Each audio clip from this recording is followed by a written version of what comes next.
Dear Diary, today is December 17. Hindi umulan ngayon kaya lalabas kami ni Madam. Nagbaon na nga rin siya ng Yakult kasi nakita niya sa ref. Super excited na nga si Luna kaya siya na nga yung pumindot ng elevator. Ang plano namin mag-i-slide lang siya dito sa labas. Kaso basa, kaya ayan disappointed si Luna. Umulan pala kagabi. Sayang, excited pa naman siya. Kaya pinainom ko na lang yung Yakult niya para hindi na niya bit sa bus. Mahirap na pag matapon. Very clumsy pa naman si Luna, may pinagmanahan. Okay, change position naman para maiba yung angle. O diba, video is life ngayon. Coffee is life but Facebook is lifer. Kaya lahat ng pwedeng i-content katulad nito, go! We're waiting for the bus now. Ito si Luna, sabi ko mag-smile sa camera. Sabi ba naman niya, no? O diba ang maldita? Kanino kaya nagmana? Ito yung view sa labas pero mukhang malapit ng umulan. Bumaba na nga kami at ito si Luna napahinto sa halaman. Gusto niyang hawakan. Gusto rin niya makipaglaro dito sa may wet play area ng mga bata. Kaso di ko dala yung swimsuit niya. Kaya next time na lang. Mapunta na nga kami ng mall dyan. Grabe ang bigat ni Luna. Imagine 16 kilos buhat-buhat ko. Ayaw kasi niyang mag-stroller. Meron pa namang binili yung auntie niya na stroller na portable. Worth 11,500. Kaso 2 beses lang nagamit. Ewan ko ba kay Luna? Ang daming ayaw, ang daming kakaiba. Dito na nga kami sa mall at si Luna walang tigil kababanggit ng N. N kasi ang tawag niya sa ice cream. O diba ako lang nakakaintindi sa salita ni Luna. Nakita niyang may batang papunta dito sa may Minion na rides. Kaso binilisan ni Luna para mauna siya. Alam niyo naman talaga to, inggitera. So ito tuwang-tuwa kahit hindi umaandar. Ayoko lagyan ng coins kasi masasayang na naman yung $2.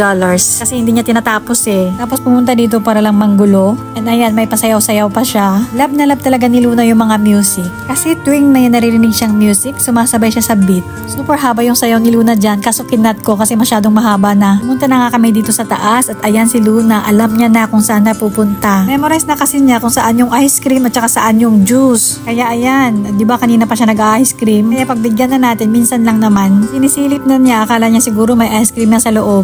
Yung tsokolate sana yung kukunin ko kasi yun ang gusto ko pero masyadong matamis kaya ito na lang number 13. Ganito lang bumili dito, i-press ko lang yung number ng ice cream, 1-3, tapos pindot yung cashless, tapos tap yung card, tapos yun na yun, lalabas na yung ice cream. Ayan, machine processing, tapos mamaya lalabas na yung ice cream dito sa loob. Pagkakuha na nga ni Luna ng ice cream, tumakuba naman sa labas para maghanap ng pwesto kung saan siya uupo. Ganito kasi ginagawa namin, nag-i-squat kami kasi walang upuan dito. Siyempre hindi ko naman pwedeng ibigay lahat kay Luna, kaya kakain din ako. Pero kapag binibilisan ko yung pagkagat ko, binibilisan din ni Luna para nakikipag-contest. Ayaw maubusan. Pagkatapos nga namin sa ice cream, naisip niya yung orange. Kaya ito, pumunta na naman siya sa vendo. Bali, ang isang order dito is $2, tapos meron siyang 4 na orange sa isang baso. Grabe, imagine 4 na orange. Isang orange nga matagal nating ubusin, di ba? How much more sa 4? Kaya kailangan ko talagang i-dilute to bago ibigay kay Luna. Kaya iinumin ko muna yung kalahati. Pagkatapos niyan lalagyan ko ng tubig para hindi siya pure kasi acidic, di ba? Masama sa bata, lalo na pag sobra. Pagkatapos niyang uminom ng orange, gusto niya makipaglaro dito kaso hindi siya pinapansin. Kaya ito, pumasok na lang kami sa library.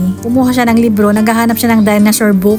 Pero imbis na magbasa, takbo lang ang ginawa. Nanggulo lang siya dito sa library, nakakahiya. Kaya umalis na nga lang kami. Ito pala yung hawker nila. Medyo maraming tao ngayon kasi it's a Sunday. Yung mall pala nila dito, walang ka-Christmas decorations. Hindi sila mahilig sa Pasko dito eh, no? Babas na nga kami sa mall. Pero si Luna, dumiretso sa MRT station. Gusto daw niyang sumakay ng choo-choo train. Ayan, tinuturo na niya. Pagkadating na nga ng train, yung reaction ni Luna, oh, tuwang-tuwa. Pagpasok nga namin at merong matandang nakaupo sa tabi ni Luna. Pero ayaw ni Luna yung ibang tao.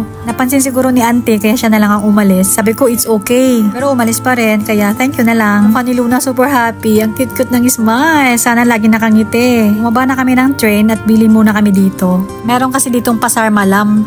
Parang market. Kasi kompleto. May damit, may pagkain, may gadgets at marami pang iba. Pero ang bibilihin namin itong mais, butter plus salt na tig $2.50. Tapos puto na rin dito sa tabi niya na nakasulat dito 3 for $3.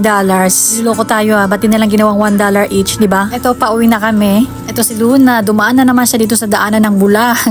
Actually, walking distance lang hanggang sa apartment. Pero si Luna, gusto yung sumakay na naman ng bus, kaya mag-bus na lang kami, 1 stop lang naman. We're waiting for the bus now. This is all for this video. Thanks for watching. Bye! See you in our next mini vlog.